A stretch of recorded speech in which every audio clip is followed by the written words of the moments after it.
સુરતમાં ગટરમાં ખાબકેલા બાળકને શોધવા ઉતરેલા 11 જવાનોને ગેસ ગળતરની અસર થઈ। થોડા દિવસ પહેલા વરિયાઓમાં વરસાદી પાણીની લાઇનમાં પડી ગયેલા 2 વર્ષના કેદાર બેગડને શોધવા માટે 70 થી વધુ જવાનો કમર સુધીના પાણીમાં ઉતર્યા હતા।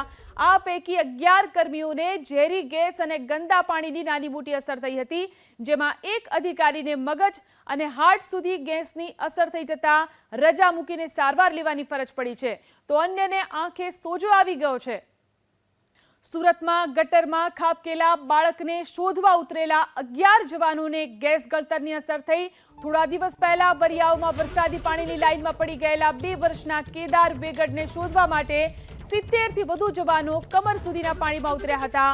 આ પૈકી 11 કર્મીઓને ઝેરી ગેસ અને ગંદા પાણીની નાની મોટી અસર થઈ હતી, જેમાં એક અધિકારીને મગજ અને હાર્ટ સુધી ગેસની અસર થઈ જતા રજા મૂકીને સારવાર લેવાની ફરજ પડી છે, તો અન્યને આંખે સોજો આવી ગયો છે।